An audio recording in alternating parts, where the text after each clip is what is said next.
This is the Truth Network. Coming to you from an entrenched barricade deep in the heart of central North Carolina. Masculine Journey After Hours. A time to go deeper and be more transparent on the topic covered on this week's broadcast. So sit back and join us on this adventure. The Masculine Journey After Hours starts here now. Welcome to Masculine Journey After Hours. We're in the middle of a topic of talking about mentors in our life, and it just so happens we all pick the same mentor. Well, how could that happen? That's just got to be intervention of some sort. Mm-hmm. Yeah. Don't know what. Don't know. No, I didn't. I just said intervention. I didn't say it was that. I just said intervention.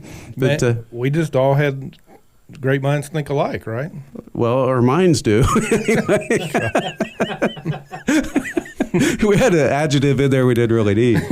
Anyway, we were talking about mentors in our life, and we have so far been talking about our good friend Harold, who has loved on us well over the last many years. I don't even know how long you've been with us, Harold. Do you remember how long you've been with us in this group? No, I don't. It's been a good trip. Robbie, do you remember what it was, when it was? I started in 16, I think, and Harold was with us then. I think you were just getting ramped up. So I was going to say 14. 14. Yeah, I think it was around 14, yeah, okay. 14 or 15. So, man, it's been 10, 11 years, man. It's been a while. What a ride. Yep. It's been great. Back when he was a young whippersnapper. Yeah. Man, it was all the way back in your 70s.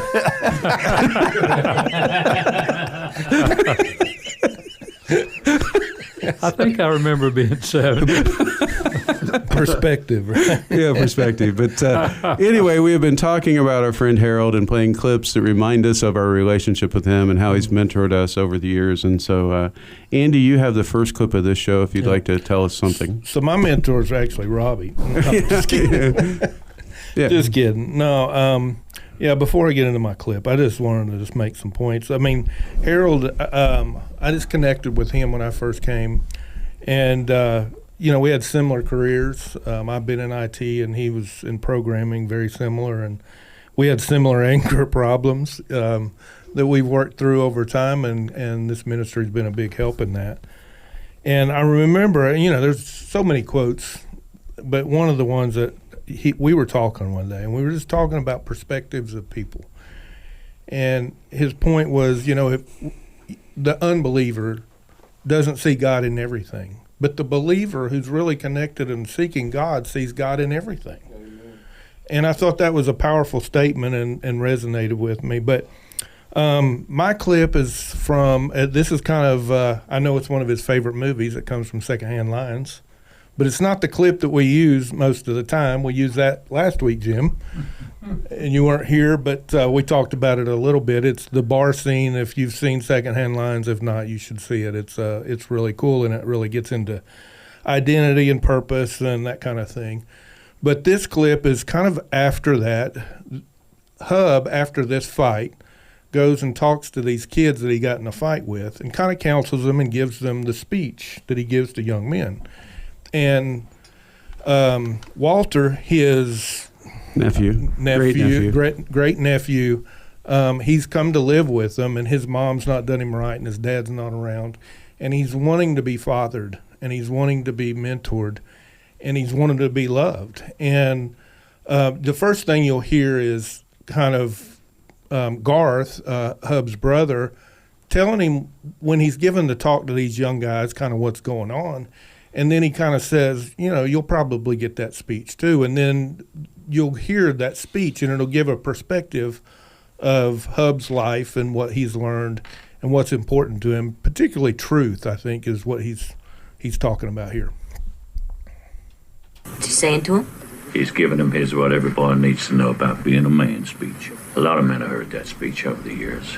Will he give that speech to me? Oh, I guarantee it. Assuming he's still around. It's the middle of the night. What's the matter? What are you doing here? Got something to say to me? Spit it out. What happened to her, Uncle Hub? What happened to Jasmine? I have to know. She died. Died in childbirth, her and the baby. What did you do? Went back to the only life I knew, back to the Legion. For the next 40 years, there was always one more war to fight. And I got old and came here. Here I am. Here I am. You cold, son? You better hear. You better go inside. Those stories about Africa, about you, they're true, aren't they? Doesn't matter. It does too. Around my mom, all I hear is lies. I don't know what to believe in. Now, if you want to believe in something, then believe in it. Just because something isn't true, that's no reason you can't believe in it. The long speech I give to young men sounds like you need to hear a piece of it. It's a piece. Sometimes, the things that may or may not be true are the things that a man needs to believe in the most. That people are basically good. That honor, courage, and virtue mean everything. That power and money and power mean nothing. That good always triumphs over evil. And I want you to remember this, that love, true love never dies. You remember that, boy. Doesn't matter if it's true or not, you see. A man should believe in those things because those are the things worth believing in. Got that? That was a good speech. Think so? Thanks. When are you going to give me the rest of the speech? Well, you're almost a man. You promise? Wait 1 minute here, wait. I can't be a good man until you give me the rest of the speech, right? So Harold, you've given us that speech. You've given me that speech. Just a piece. Yeah, just a piece. We want the rest of it. So we expect you around a long time to continue to speak into our lives. Just so much of what you say, where he was talking about what things are important, you always focus on the things that are important and what matters. And we know the story of your love and your passion for your wife, and it encourages us. It's not only for, our spouse or just people in general, and that rubs off. But I'm not a poem writer, but I do have a little bit of just a description of who Harold is. So he is Harold Dyer. He has fought in many zipper merge battles and successfully entered the freeway in many states. He has led hundreds of programmers into business with everything from punch cards to keyboards using COBOL and JCL. He has seen the headwaters of the Yadkin and composed many poems that no diminutive man has ever written before. He has won and lost at least a dozen pickleball tournaments, killed many paper boxes, and loved only one woman with a passion that a flea like you could never begin to understand. That's who he is. That's amazing. That was good. Thank you. Thank you. That was well done, Andy. I have to give you that. Oh, thank you so much.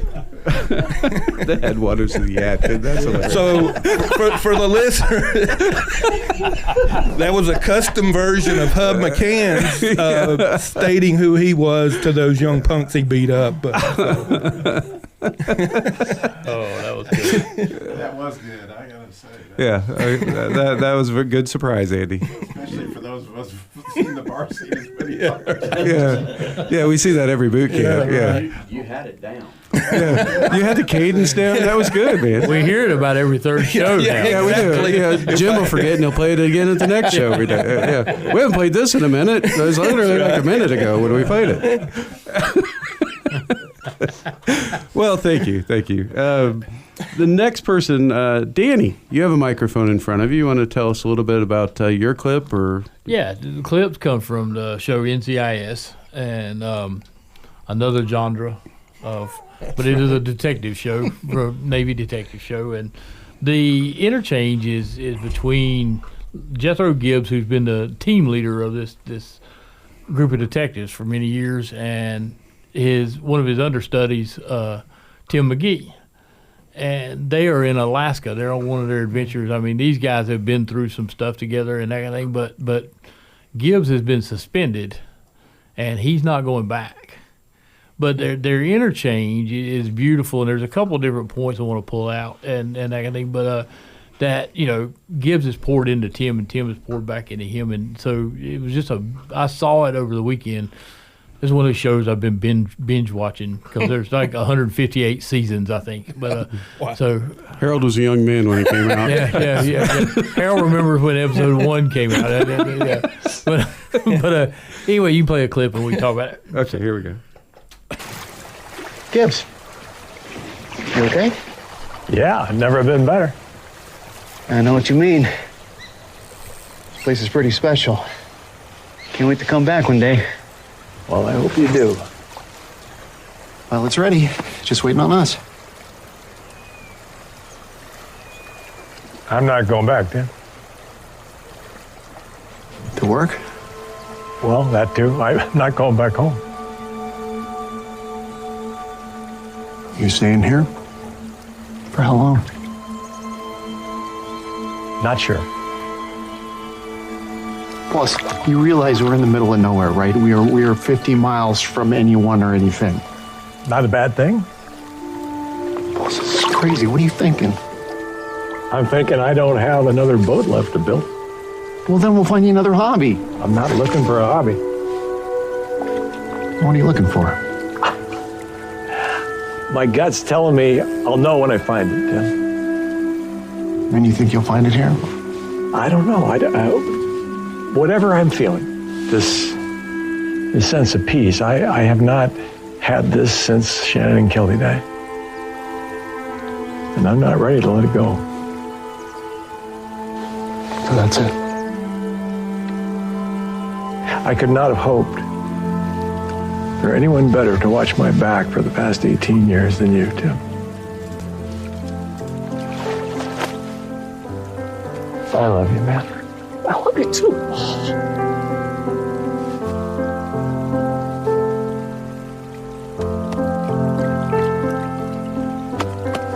Promise me you'll be okay. I already am.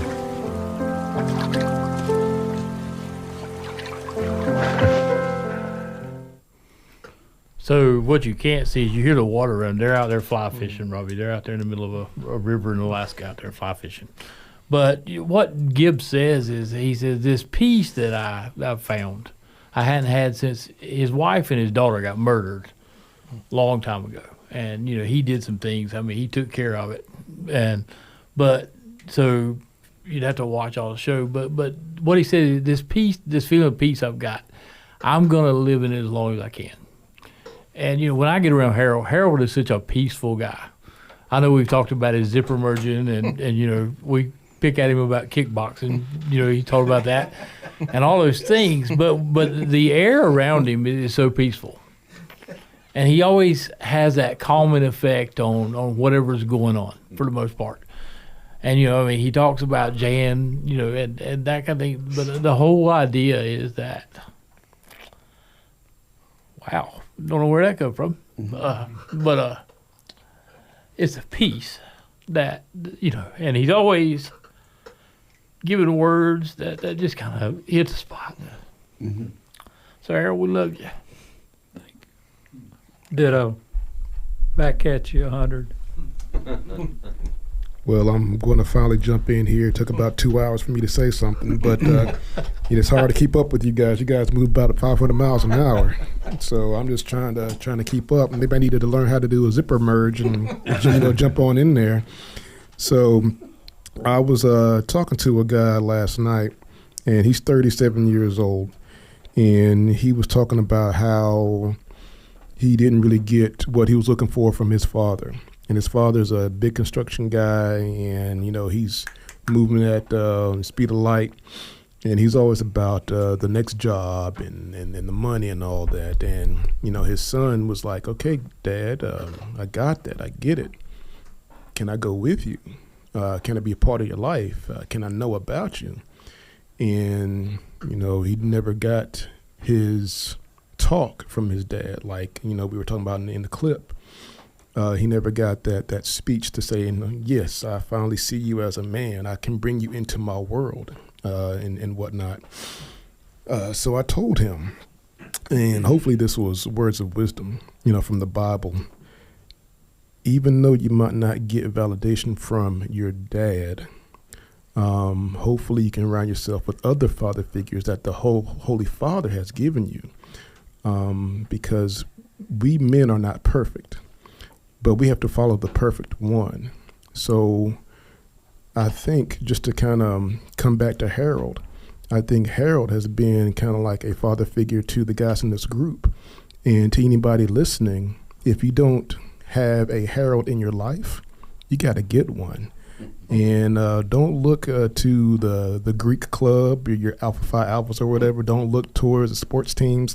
Definitely don't look towards social media. Go to church. Find a Bible study. Find a small group. I guarantee you there are heralds out there.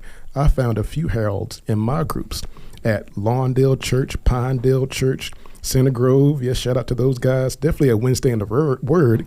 Robbie goes there every now and then. He's a father figure. So you guys got to get a herald in your life. Look at the camaraderie. Look at the jubilation that you hear out of these guys. This is nothing fake. And that's another reason why I didn't want to jump in, because I'm the new guy here. And this is organic. If you can see this, we're streaming live, so watch it on whatever platform we're on. But if you want to get this kind of feeling, if you want to get this kind of camaraderie, get a herald in your group. But also, you have to get into a group to where you can find a herald. So again, find a good church. There are plenty out there. Go to truthnetwork.com. They have some a good list of good people to follow up there. But find a small group and find a herald in your life, and you'll be blessed. Yeah. Thank you, Jamal. We appreciate it. Another place you could maybe find a herald is at a boot camp. Yeah. Right? Because we all have gotten closer to boot camp. And go to masculinejourney.org to register for the upcoming boot camp, November 20th through 23rd. But Art, we are up to your clip, my friend. Yes, thank you. Well, I decided to go way back in the vault or way back in time, and I selected the first Laurel and Hardy movie for my clip.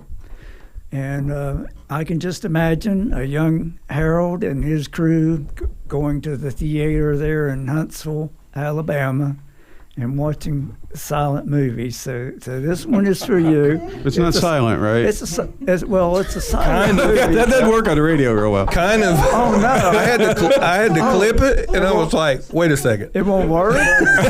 But there's words. I mean. Okay. There's music. Yes. And it's really amazing how the music kind of sets the...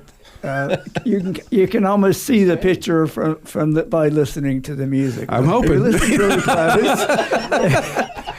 And just picture whatever you picture in black and white, because that's what it's coming at you. Well, I'll go ahead and describe this scene. That's okay, that would happening. help. So in this scene, Laurel is getting evicted from his little boarding room. And the words on the screen say, too poor to buy metal polish for a thumbtack. Laurel, quoted by Stan Laurel. So he was he didn't have any money. He was being thrown out in the street. And the landlord lady actually hit him with a broom and knocked him out in the street. And he fell down and he sat back up. He was having little stars around his head there. You know, that little noise that they make for that, and we'll hear it in a minute. Yeah, yeah. So then there was this scene where there was an apparition of dancing women circling around Stan as he was sitting in the middle of the road. These ghost-like women were dancing around, and one of them came over to him and was about to kiss him, and Stan woke up, and it wasn't a woman, it was a stray puppy licking his face. So yeah. You had to get a dog in there. Lucky dog. All right, got it. Lucky Dog is the name of the movie. So this will be the first playing a silent movie on radio, listening to the clip. Radio. So let's see what this next 52 seconds is like. Here we go.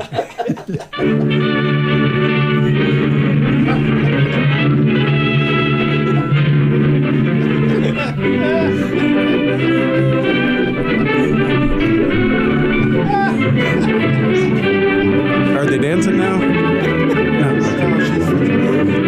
Yeah, you need to narrate this part.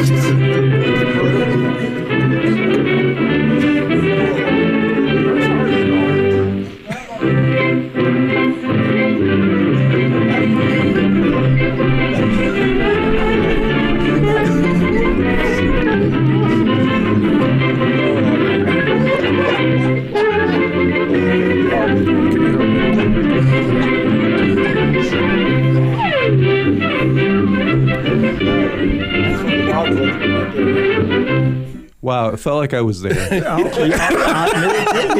you remember that, Harold? Amazing what they could do, really, it was. And so does that sound familiar there, Harold, that music? And anybody who's never seen Laurel and Hardy movies, you need to go online and pull them up.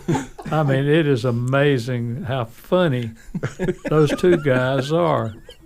And, of course, they have talkies as well. Oh, yeah, yeah. He sent me that. That was later. Did you help invent the technology there to? Okay. Yeah. For talking movies. Like a microphone. Yeah. Yeah. But the lucky dog. So Stan and his puppy, they form an instant bond, and they go through several comedic adventures together. And Hardy comes in. Hardy is playing a stick-up man, and he tries to actually rob Laurel in this movie. But anyway, the reason I chose this clip was it reminds me of something about Harold. And I've got my dogs, my Bella and my Max, and I bred them and had puppies. And the puppies were headed off to canine school when I was talking to Harold about it. He says, well, how are you going to separate the puppies from Bella? How are you going to do that? And I said, I don't know. The guy said he's going to come to my house and pick them up and take them away. And Harold got a look of concern. He didn't like that idea too much.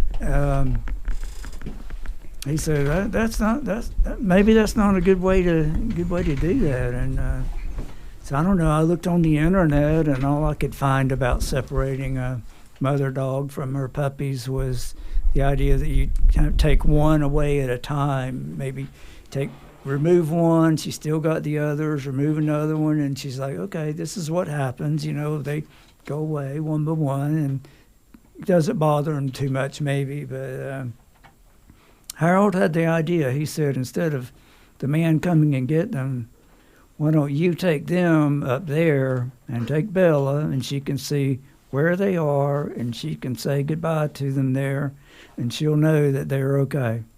So that's what I did, and it worked. It worked really well, and I just can't imagine the bewilderment of a really smart dog. Somebody comes and all their puppies disappear, and she doesn't know. You where might they even went. say a lucky dog. Yeah, lucky dog, right? So I just wanted to say Harold is really a smart man, and he really does, like Sam said, he has a big heart, and you just watch your fingers if you get you don't get too close, his fingers too close to his mouth there, but he may come across as huffy and gruff sometimes, but that's not the real Harold. No, it's not. It's not. Well, thank you, Art. Rodney. It was. Yeah. That's the thing that I always found amazing when I started. You come here, and I was just some guy on the side just listening, and then you'd eventually, come and talk, and you kind of introduce yourself, and you do more. But Harold was already here, and he was just on the sideline. He was just kind of there, and then he'd say something now, say something once in a while. Just, like, I was trying to figure out, what are you doing here? He just loves the men that are here. He loves being with the men and hanging out with the men. And then what's really wonderful is when you just listen enough, you're like, oh, wow, that's really good. He just has the thing to say at the right time. He doesn't sit there and just over-talk himself like we like to do. But he'll come in and he'll just say a few words. And you're like, oh, that's really good. I don't know how he does it, but he just comes up with things. I guess he's just been around a little while, but he can say the most warming things that you've ever heard, and you just like, oh, wow, that's really, really important. I need to think about that. I need to live in that. And I don't know how that he does it because, I mean, he's had some experiences in life, but I don't think he's had anything different than a lot of us. But he reads the Bible. He knows the Bible. He understands the Bible. He'll make his comments. He just comes at it from a little different twist and take than what most of us have. And that's what I love about listening to him and being here with him is that it's just being able to go, wow, that I never thought about that. That's really good. And he doesn't take half an hour like I'm taking right now just to say something. He just says it in a few words, and you're like, it's already done. And then you go, what did he say? Because it's already done. You got to go back and you got to listen to it again. It's just wonderful to have a friend like that that's this into God, the Bible, and what's going on. And he loves being with all the men here. It's just great having him around. And Harold, and just like how warm he is. He just, like the message you sent when I went in for surgery. That's just wonderful. That's loving. That's just who he is. And you know, it's one thing to sit there and expect and say that's what I want, but you don't always get that. But with Harold, you get it all. Thank you, brother. Thank you, Rodney. Harold, take us out for the end of the show. We got a little over a minute left. Is there anything you'd like to share? Anything you'd like to talk about? If not, we'll wrap it up here in a second. But what's on your heart? I've been really touched by the remarks that you guys have made. I love you all, and I'm hoping that the Lord's going to give me a lot more time so that I can keep coming on Tuesday nights. My friend Art, Jan doesn't like me driving at night anymore, and so if it weren't for Art, I wouldn't be here, I guess. And so I really appreciate him allowing me to continue to be a part of this. I love you guys. Well, thank you, Harold. We love you as well. We would love to see you at the next boot camp. I know I say that a lot. And the reason I talk about the boot camp a lot is because it's life-changing. Not that the camp is, it's because God is. And God's always there, and he's always active. And he has something in store for you there. I have no idea what it is, but he knows what it is. And I promise you, if you take the time to set that aside and go, you will not be disappointed. God will reach out to you in a way that you don't expect. Go to masculinejourney.org. Our next boot camp is coming up November 20th through 23rd in Royston, Georgia. We'll talk with you next week. Love somebody well and let yourself be loved by the Father. This is the Truth Network.